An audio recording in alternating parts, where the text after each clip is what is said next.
morning. It's morning huddle time. Chad Prinky here, as always, along with my good friend, producer, co-host extraordinaire, Stacey. Stop.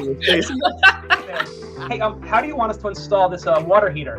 And my coworker was like, I don't know, install the water heater. Like, why are you even asking me? He's like, well, I don't know if you know, but what you designed, it can't physically fit through the front door of this building. My class is only 40 minutes. So we have to get this done in 40 minutes. You have to clean up in 40 minutes. And then it also, when you use the miter saw, a lot of kids are scared of the miter saw, and you just see the difference in their confidence when they come in here compared to when they leave. They're excited. Be announcing a new county that's going to join us in Maryland, so we continue to spread it. And I'll say my peers across the country are starting to take this and adopt this at their local IEC chapters. Either AI assistant tools, you have AI master builder tools, and then you have kind of a bit of both that are 1 foot in BIM, in current processes, and 1 foot in AI.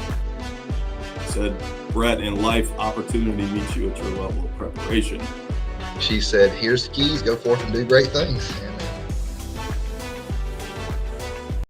Good morning. It is morning huddle time. Chad Prinky here, as always, alongside Stacey Holsinger. Stacey, how are you this morning?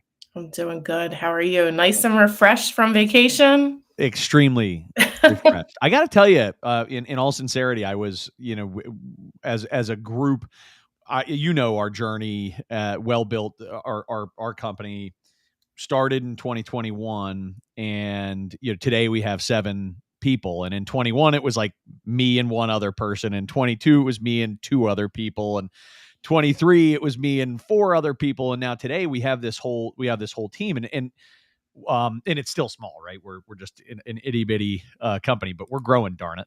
You are. And, it's awesome. But this year was the first time since I started the business that I went on vacation and I really felt fully taken care of. Like the whole team took care of me and made sure that everything that needed to happen was happening, that everything I actually did need to respond to was surfaced, and that I didn't have to sort through my inbox. And I came back, and I'm going to say, everybody's going to be grumpy that I'm bragging, but I'm all caught up. It's a weird feeling. I don't even know what to do. It's really cool to have and I'm committed to making sure that's not just for me, but that everybody on our team, when they take vacations, feels the same way. It's I've never had a situation where I always feel like I'm kind of getting punished when I come back from vacation, right? It's like, oh, you went on vacation. Here's a whole bunch of pain for you to remind you. Yeah. And people are respectful when you go on vacation. I think that's important too. Yes, and our clients are awesome. They're they know how hard we work all the time, and I think they were excited to hear I was on vacation. Not like, okay, I guess we'll talk to you when you get back. So anyway, it was wonderful. So refreshed, and not only refreshed, but feeling like okay upon return, where I'm usually buried upon return, which is cool. That's awesome. Yeah, thank you for asking. How have you been? I've been good. I have, so we have spring break here. So my son's home. So if you hear any, he loves watching these marble races and country flags and screaming out his favorite country all the time. So I don't know if that's going to be going on in the background, but I told him to behave. That's awesome. No guarantees. Look, I completely relate. It's the amount of times, Stacey, that there actually have been loud sounds in the back of the huddle that I've been like, how did that not show up on the recording? Yeah. It's pretty amazing, actually. It's pretty incredible. Hey, I had one quick question for you. I this is out of left field, but I'm wondering, are you paying attention to March Madness? Are you dialed into that at all? Do you do the tournaments and all that? Yeah. Yes. Yeah. We had Houston winning everything. And then I had one my son had Houston winning. I had Kentucky. So what about you? I have NC State and Purdue in the Final Four, but I had Iowa State winning, so I'm dead. But I thought Iowa State was gonna make a much bigger dent than they did, and I got to tell you, for the first time, not the first time, but I feel like progressively every year I'm getting more and more into the women's Final Four as They're well. fun to watch. Yeah. Awesome. In last night's game, Iowa, Caitlin, I can't remember her last name, darn it, but she's a beast. Like she is incredible to Mhm. watch play the game. I read in a thing this morning that the coach from the opposite team, from the LSU team, said to her as she was shaking hands walking off the court, she goes, "Girl, I am glad you're done this year." She's like, "You've been killing me." So Oh my God. yeah, I haven't watched any of it, but now I'm curious. you got to get it. Yeah, this year has been pretty. It's been pretty awesome. Unfortunately, Maryland has not been the kind of force Maryland's been in years past, but it's still fantastic to watch. Yeah, I've been to the Maryland games live, the women's team, and they were just so much fun to watch. They're a consistent force. Yeah. Really fun to watch. So any darn way. Well, let's talk about let's introduce our guest today. We've got Adam Stark coming on. I'm going to pop him up here on the screen. Adam, what's happening, buddy? Thank you for joining us. Yeah, good morning, everyone. Thanks for having me, and really excited for our conversation. Sweet microphone game, Adam. I'm loving it. Yeah, looks good. I'm glad that you called that out because I was going to. Yeah. Stacey, we got to get you on these nice mics. Got to get you one of these bad boys. Making me feel bad every week. That's all right. You still sound you do. So Adam is co-founder of Get Build, and he is also the host of a brand new podcast called the Veterans Who Build Show. We'll have him talk about both of those things a bit. Brandon's located in St. Louis, Missouri. And I love Adam, for you to tell us a little bit about your background. How did you end up? What is Jet Build? How did you end up getting into it? And then also talk a little bit about the podcast. Yeah, absolutely. So I started my career working for builder owner operators in New York City. I was really on job sites for about 10 years, just managing projects, managing teams, building high-rise mixed-use properties, pretty much in the Northeast, more or less. And it took about 2 weeks for me to realize that Excel and email chains were not a means of managing hundreds of $millions of development work, right? In a very hands-on manner, right? So we weren't a hands-off developer. We would build, we'd sometimes self-perform, meaning we would hire the trades ourselves. And then later on, we would manage those assets. So, my co-founder and I, childhood friends, he also has a very similar career path trajectory. We sat down one day early on, soon after starting in the industry, and said, all right, well, how are we going to do this better, right? We can't continue with these siloed environments. We can't continue spending so much of our time understanding, who is responsible for what and when, why information is getting stuck.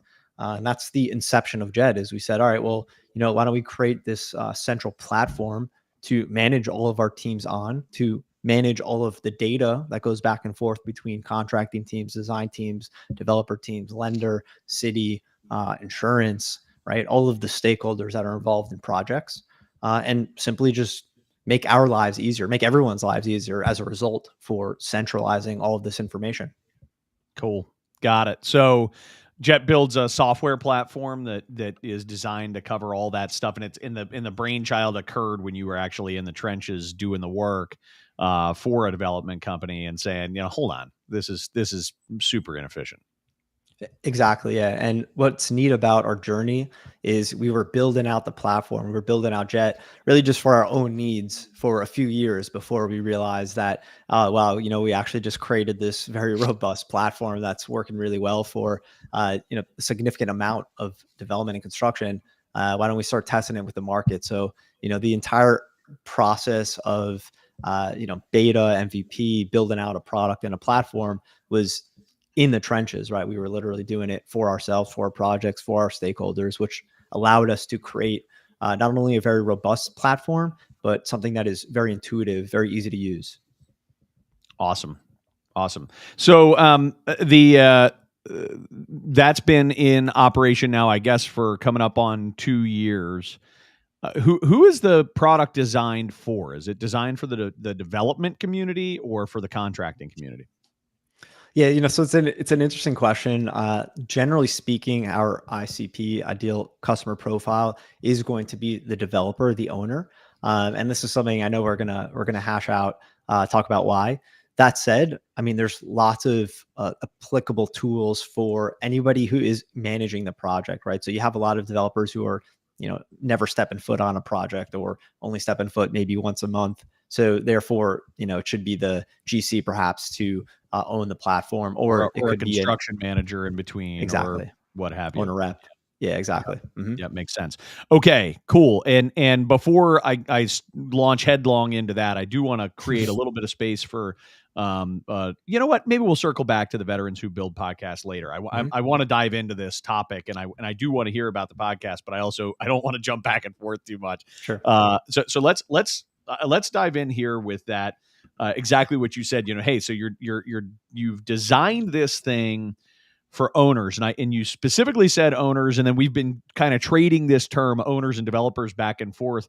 But Adam, when I think about owners, and just most of our audience knows exactly what the heck I'm talking about, but I'm going to take 10 seconds and just say that when we're using owners in this context, we're not talking about owners of construction companies. We're talking about the owners who are behind construction, the people who are funding whatever construction is going on, be that a bridge and the owner is New York City, or Baltimore, right? Which is definitely going to be an owner here coming up on a bridge, rebuild in Baltimore, or whether it's a high-rise multifamily building where the owner is a developer, or whether it is a school where the owner is a county, a public school, or whatever else. So when you built Jet Build, obviously you had when you built Jet, that is, you had this experience as a developer, which is one type of owner. Is the platform really meant for all owners or for developers? Yeah, it's a good question. I kind of combine those, two terms as being one.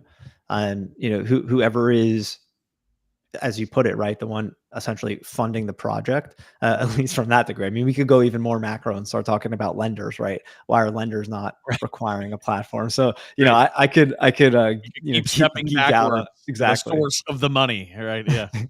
Which is, by the way, something I question as well, and I could talk on that front. But from the developer's perspective, what I call as a developer owner, at least that was my experience when I started in the industry. What I was seeing, what was happening is we had to be this middle person between our contracting teams, the design teams, and the lender, and then everything in between. So to be the one mandating a platform and owning that process, it removed a lot of what I like to call finger pointing across those stakeholders, across those teams, because accountability became transparent, right? It became obvious. It became easy to reference. Data was in front of everyone. Assigning accountability was automated. So it basically created a seamless process of who is responsible for what and when across all of these teams. So that I'm just defining developer owner as one entity. So, really. So it could be a school system. It could be Correct. It doesn't really matter. Yeah, it's whoever's behind the funding of the that's helpful for me to understand. And I think overall, I'm excited about technology in general that is aimed at the owner. That not just technology, but that any advancements that are aimed at the owner behind construction projects, because I have found that in the construction industry, things take forever to be adopted. Advancements, progress of any kind takes a long time to be adopted, with the exception of this one thing, which is if the owners are driving it, it happens to go really, really freaking fast. And so, I think about all the different advancements in the construction industry that are at various stages of adoption, offsite construction, even BIM, and smart 4D design and things like that. If it's not driven by the owner in that market, in that geography, in that type of construction, so on, it's not been adopted. It's not. It's a long ways behind. So if you look at in the Mid-Atlantic, for example, the developer-driven construction, I'll call it just apartments for the sake of simplicity.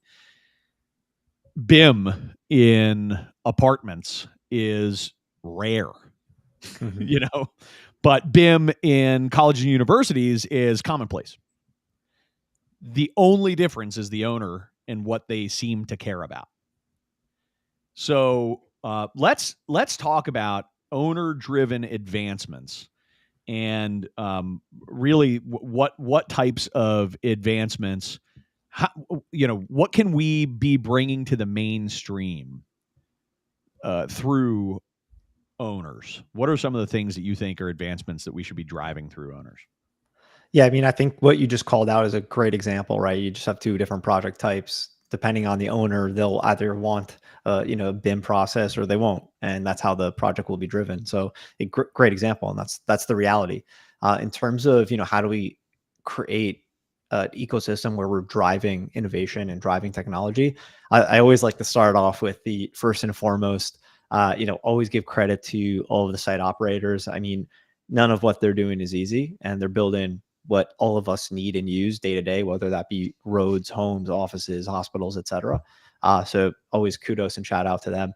That said, what becomes an obvious friction point are I break it into kind of two dynamics. One is you have people who are doing literal manual labor in complex environments. So, right, it's tough to add anything to that dynamic, right? It's tough to squeeze any additional, whether it be technology, whether it be hardware, whatever it is.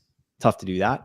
And then the second part of that is this stakeholder word that I keep using, where you have dozens of companies who need to collaborate, right? So again, it's kind of that finger pointing scenario where it's to say, well, is that my platform? Is that my technology? Is that my solution? Or is it theirs to implement or theirs to use and me to just onboard onto?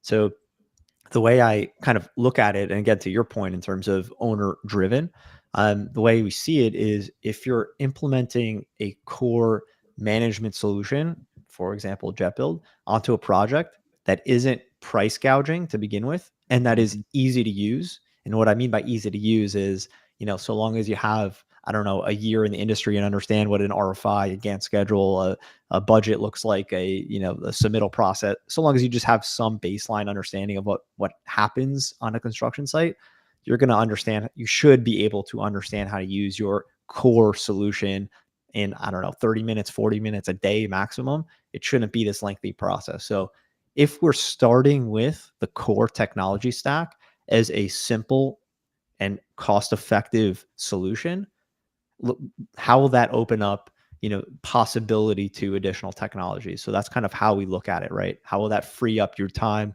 as it relates to just simple automations, right? How will it free up your time in terms of understanding who's responsible for what and when, removing that kind of finger pointing, removing the time waste in understanding why things went wrong. So that's the way that we look at it. Does that make sense? It does. And I think it's that's really got at the core of why any of this stuff even matters, is eliminating waste, driving efficiency, cost savings, better quality product at the end of the day. When you survey the entire landscape of advancements in the construction industry from where you sit, and obviously it's a unique perspective, just like all of us, we all have our perch, right, that we evaluate things from. But from where you sit, what are the advancements that are most lacking? They're here, they're great, we should be using them, and we're freaking not. Right? Like what is wrong with us? What are the things that are sitting there underutilized when it comes to advancements in the building industry? I gotta, I guess, not give this attractive answer and stick to what I've been saying, which is uniformed management, right? So it's making teams understand, making trades, making whatever the company is. I don't even want to pinpoint trades. It could be the developer as well. Making sure that people are getting on a central platform so that collaboration could occur in the efficient manner that exists, right? I just keep going back to the core of the problem, because we look at the lack of productivity increase that hasn't occurred over the past decade. especially in relativity to other markets, other industries. And, I don't think that throwing, additional, I don't know, AI stuff at the problem is going to do much if the core hasn't changed, the core hasn't been fixed to begin with, right? So I think that moving away from this concept that I hear all the time, right? Oh, well, my trades are not going to be able to use it. And, this isn't saying trades are telling me this. This is saying either GCs or owners are saying this to me. And I think it's a silly concept where they'll tell me, oh, they're not tech savvy. They're not going to get on board. So we have to move away from that concept. I mean, we're in 2024, right? Everybody knows how to use a smartphone. So how is it that you're not going to be able to log into a project management software and upload an invoice or upload or respond to an RFI, right? So I think that once we really just separate ourselves from that dated mindset, that's when we can really start to implement that core, that foundation of technology. And then from there, start leveraging some really neat technologies like drone imaging, like AI for concrete, or I should say sensors for concrete pouring to create efficiency there, AI for safety, whether that be cameras on helmets or, a handful of other solutions that exist. And all of those solutions can and should plug into that core, right? That foundation of a technology stack. And therefore we can start to use data in a very smart way. I love it. And it's a really hard thing to argue with. And I'll be honest, it's not at the top of my list from my perch, but I'm also sitting here going, maybe the dude's right. I think there's a clear case to be made that until that foundational communication tool, the tool that we all agree we're running this project in, all of us are running this project in this place, there is just a massive risk of inefficiency and miscommunication and those types of things. And it's like I say, it's really hard to argue against. I tend to lead more toward more innovative delivery methods and the simple like elimination of low bid procurement is just something that is so antiquated and dumb and sets owners up for paying way more money than if they choose any other delivery method. low bid is the fastest way to spend more money. That's to me like the most antiquated and the thing that we just need to get rid of. But different topic for a different show, we could argue that. But I can't argue with what you're saying is a real gap. One quick question for you though, man, and this is maybe put you on the hot seat for a second, but how do we decide what's the foundation we should be operating on? And I think maybe what you're about to tell me is that the owner ought to decide. Yeah, exactly. So, I mean, that exactly what you brought up. First, I also want to say I agree with you in terms of that pre-con element, that estimating element. That has to also improve. And all of these things need to wrap together, right? I mean, there needs to be improvement across all stages and across all teams. And now to answer your question right now, in terms of how do we decide? Absolutely. I mean, that's the issue we were seeing when we were in industry before, we created Jet as a company and, started working that as a company was, you could have your GCs come on board, your architects come on board that, by the way, the developer / owner is hiring, right? They're all saying, oh, I want to use this system. I want to use that system. Right. So how does that work for you as the developer owner who's hiring and paying all these trades, who is then managing or selling that asset later? How does that help you and the project? I mean, it doesn't. It does the opposite, right? It creates that finger pointing. It creates disconnect. It creates siloed environments of documents and communication and data. So that's why we say, as a developer, why is it that you are not mandating that product? And I think the last thing that I found to be very funny is the developer is typically paying for these products regardless of if they're using it or not. And how that works is there's going to be, either a tech budget line item. There's it's in the general conditions. Exactly. Yeah. So it's going to be there baked in somewhere. So you, the developer, are actually paying for it, but you're gaining no actual, you're not gaining value out of it. You're not the owner of that product, and you don't have the ability to ensure your teams are actually going to use it, right? Because the GC comes on, they're not hiring and can't enforce the architect to onboard, for example. Yeah. The challenge that I see, Adam, and I'm sure you've thought about this long and hard and confronted it directly, but what I've seen, there are owners. So when I think about certain school districts mandate, hey, everybody's operating inside this platform, and then from time to time, developers, though you're right, I don't see developers direct that traffic as much as they could, but I'll see certain owner types who will drive the bus and say, this is the platform we're using. It does create a bit of a challenge for the general contractor, for the trades, and even for the design community to become fluent in all of these different platforms. So all of a sudden, I'm running one project over here on platform A. I'm running this one on platform B. I'm running this one on platform C. My team doesn't have so all of a sudden, as a general contractor, my team doesn't have a platform. My team uses whatever platform our owner selects, and we have 20 owners who use 20 different platforms. So my team spends half their freaking time learning technology. Mhm. And that becomes painful for the general contractor, and then the downstream impacts on the trade contractors then tend to be, I mean, obviously you got 30, 40, 50 trades on a given specialty contractors on a given project that have to deal with all of this technology stuff. So candidly, what's your answer to that, man? Like how do I go and tell my clients who are all I do work with some owners, but tell all my clients, and Stacy tell all her clients, hey, everybody should be comfortable working on whatever platform the owner selects, when we also know the realities of navigating dozens of technology platforms. Yeah, I mean, first of all, great call out. I absolutely agree. Where that is an element of the problem, right? Is you have a bunch of different solutions, you have a bunch of different companies, everybody's working on different projects, and that creates a lot to absorb and understand how to use, et cetera. That said, we understand that, we recognize that, and we address that head on. There's no simple answer as if we could ignore that reality exists.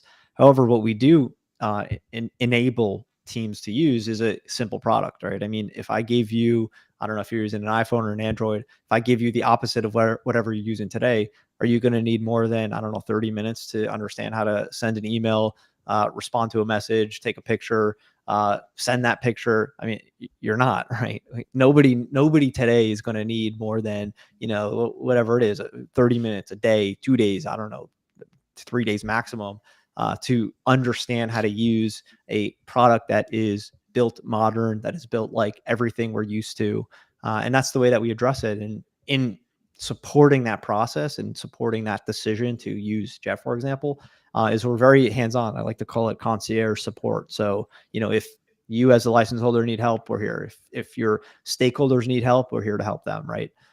That said, going a little bit more technical is the permission control. So we have several layers of permission controls, down to the extent where, for example, if you wanted to onboard, I don't know, your sheetrock person, and they only needed access to, I don't know, RFI's drawings and punch list. So they log in, they see only those 3 solutions. Now you can even go a further layer, right? Just being super getting in the weeds here. You can add individual users or companies and provide them access only to what they've been assigned to. So, I mean, you really just can't get easier than that, where you're logging into a product and you see in your face, oh, I have these 5 action items. You would click it, and similar to any product, like an email, like your phone, like a whatever, you understand, okay, I type a message, I press enter to send, I drag and drop a file. I mean, it couldn't be simpler, right? So going back to my, statement of how do we see change? And that's to say, we have to get away from this headspace that, we're not tech savvy, we can't use product. I mean, that's a fair response if you're talking about like BIM robust modeling craziness, right? But we're not. We're talking about centralizing the way that you manage your projects, centralizing how you execute your projects and collaborate. Yeah. I'm hearing you, and I think it becomes less and less an issue for future generations. I think I think we are in a growing pain moment in time where there are a lot of people who are intimidated by technology, and I agree with you that that's not an okay reason to say we can't do X or we can't do Y. But I do think there, and I'm I'm preaching to the choir. I'm sure you're living it, every day, where there's adoption questions and struggles that people are complaining about and encountering.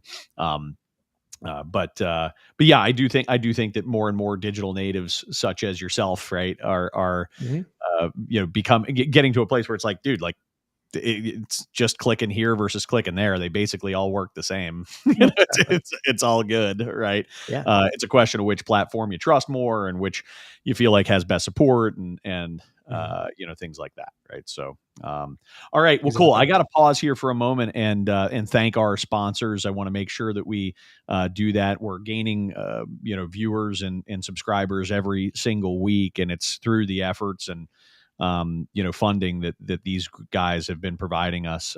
So I'll start by thanking the Marsh McLennan Agency. Marsh McLennan is a full service insurance bonding agency that represents more contractors than really any other group that I know. And certainly the middle market is extremely well served by Marsh McLennan Agency across the country. Great group of people. Second is Sandy Spring Bank. They are a regional bank based in Maryland. They focus on the small to mid-size business community and have a ton of contractor clients, really understand the needs of that business. So Sandy Spring Bank, want to shout out those guys. Next is Lawrence Law.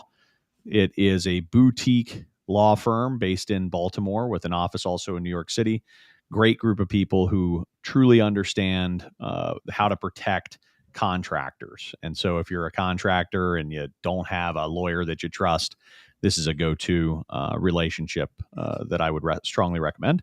And then lastly is Katz Abosch, another strategic partner for contractors that I know lots of clients of ours work with Katz Abosch, big fans of not only their tax and accounting and audit work, but also of their consulting capacity and ability to just provide really good advice for what's going on in the construction industry. So thank you to our 4 sponsors. We very much appreciate you, and hope that your business is growing as we're growing our audience. So let's so I want to talk about specifically AI. I want to talk about how AI impacts developers and what are some of the top 2 or 3 AI advancements that are going to really make an impact for developers.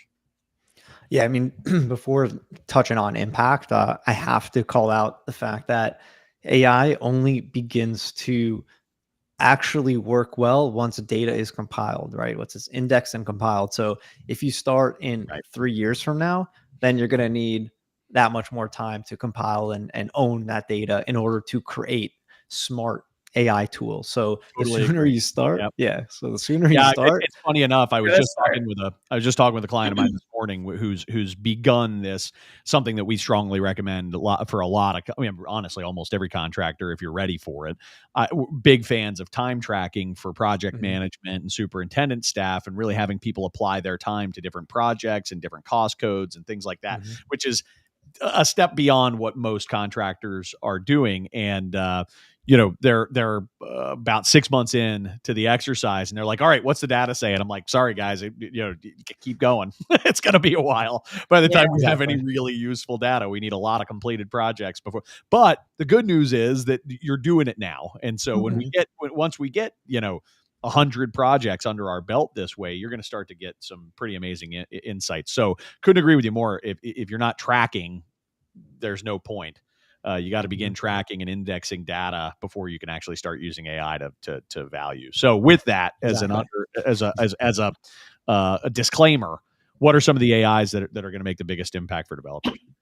Yeah, it's going to be able to produce what I like to call smart reporting or proactive decision making, and it's essentially compiling the information project by project and then providing whoever the license holder is with a more macro understanding of, okay, this specific line of business or project type was more successful in terms of budget and schedule. This project type had XYZ issues, whether they were specifications or submittal problems, whether they were schedule problems, whatever it may be across the product. and be able to say, all right, well, before you start this next, asset class in this X general region, take a look at these issues that you've had in your past 2 projects, and perhaps, resolve for that before you find yourself in a delay or a change order. And same thing with change orders, right? Being able to read that and say, okay, well, where were your change orders for your past few projects? Why did those happen? Here, take a look at this before you start next. So really just being able to provide with, just smart reporting so that you don't have to be scrambling so much. That's excellent. Love that. Mm-hmm. Anything else you see coming down the line that's particularly exciting on the AI front?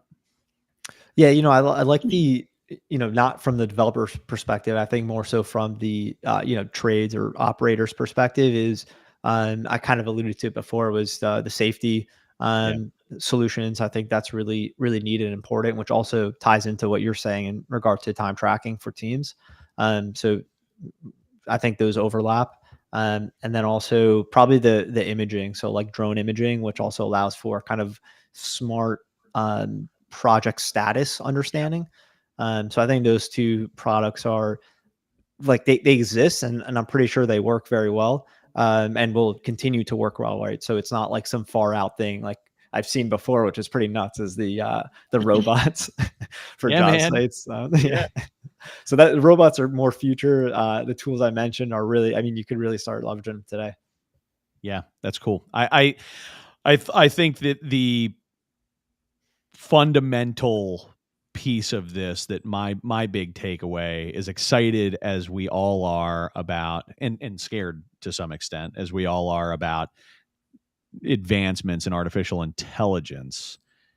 There's a data entry component and data management component that if it's not there, you don't get the benefit.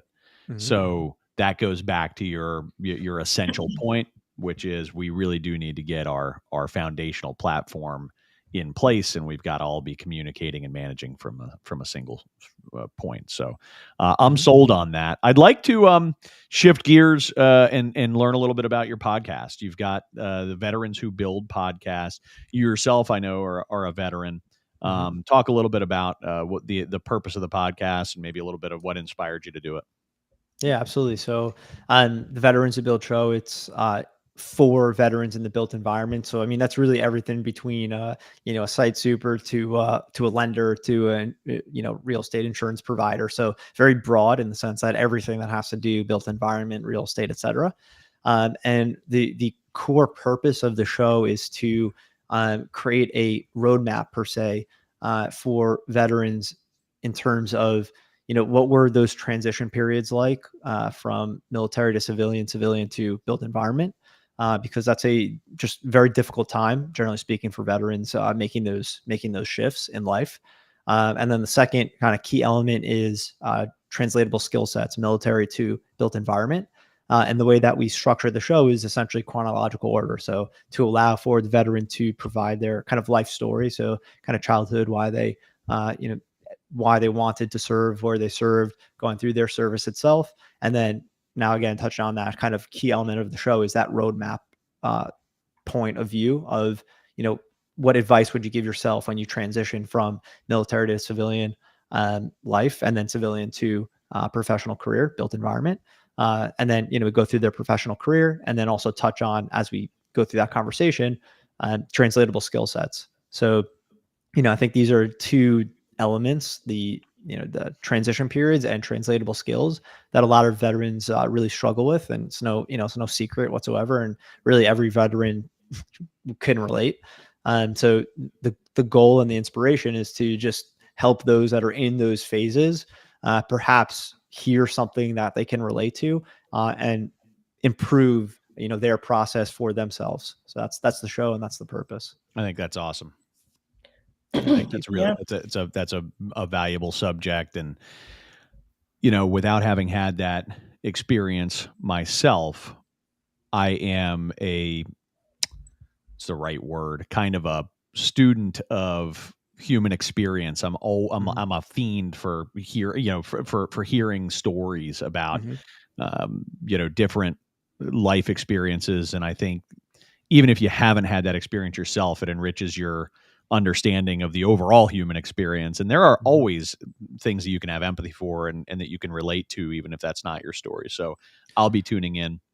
I look forward thank to you. it. And I think I have a guest for you. I won't talk about him here, but if you want to message me separately, I had an awesome conversation with a fella in January who spent, I think, 12 years in active deployed duty. That might be plus or minus 3 or 4 years or something like that. But just had a phenomenal, insightful conversation about what that transition was like for him, and I think he could be an inspiring guest for you. So I hope that I can pass that information. I hope that he's not super embarrassed or scared to be on a podcast either. I hope that's not for everybody.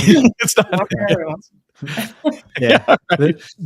The more the merrier from my perspective. So yeah, I'll touch base with you after to get that person's contact. And some other an additional angle I'd like to include in regard to the show that I heard from a listener, and I thought it was really interesting insight was this person is a relative of a veteran, and she told me that just hearing these other people's stories, other veteran stories, she was able to relate to her veteran relative better because she was able to just hear what what their mindset is and was, what they went through, and therefore create some just better form of relatability. So it's really just important to talk about. And I want to give a shout out to the Sean Ryan Show, which is what started getting me thinking about all of what I'm talking about in terms of the purpose of my show.